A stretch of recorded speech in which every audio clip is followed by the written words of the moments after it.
Hey, good morning, everybody, and welcome to the Overnight Action Report. This is where we update you everything that's happened in the Asian markets. We take a look at China, Japan, as well as India and Hong Kong. You know, just real quick, looking at all of the overnight action, it was slightly muted to down. We saw that the Nikkei finished down about 0.5%. That's the Japanese markets. Taking a look at the Hang Seng, that's Hong Kong. Hong Kong finished up about 0.4%. You had some real mixed action on China, looking like it was going to have a little bit of strength going into the close. Had some data come out. It was a little bit disappointing. And the Chinese Shanghai Composite finished the day down about 0.1%, still just below that flat line. And you had India also finish up the day. That was the biggest laggard, down about 0.6%. But what was the most notable component that we want to take a look at today and what happened was in China? You can actually go in and take a look at the charts, and we're actually going to take a look at the charts. And the one thing that I want to point out here in China is the fact that if you take a look at the comparison, I'm looking at the Shanghai Composite. It's been basically grinding up here right around the 3,200 level to the 3,250. You can see the highs right here.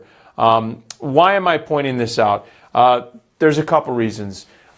This morning, overnight, export data came out for February, and it was well short of expectations. Now, we all know about expectations, but the thing is that this is a good barometer of thinking about strength in China. Also, we saw that the Feb trade imbalance the trade balance was really well off of estimates. In other words, you saw exports were down pretty significantly versus what was expected and year over year.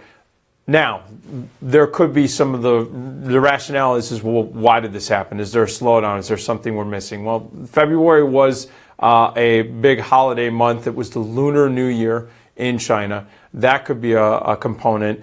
And as we have been discussing over the last couple of weeks in February, the People's Bank of China did smaller injections into the actual markets. They only this week have put up about 30 billion yuan into the markets. Now that sounds big, but that's relatively small as far as past injections.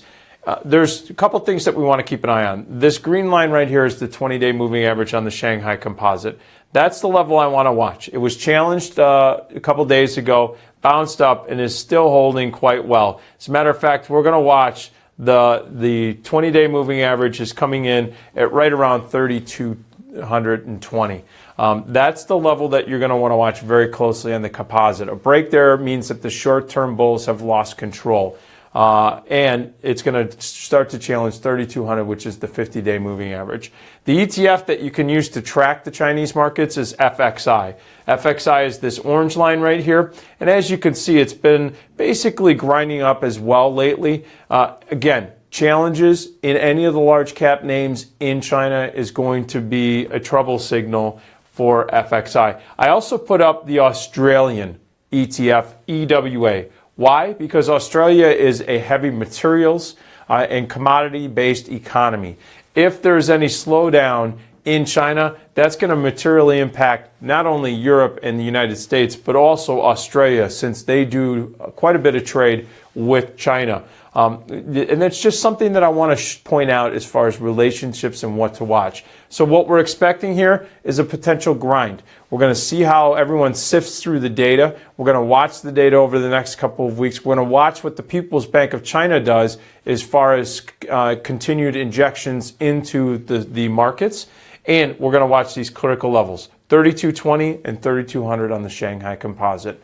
All right, folks, that is it right now for the Overnight Action Report. Join me when I jump on at 9:15 Eastern Time here on MarketStream.live. I'm going to be live. I'm going to be talking about everything that's going on in Europe. We'll talk to you then. See you later.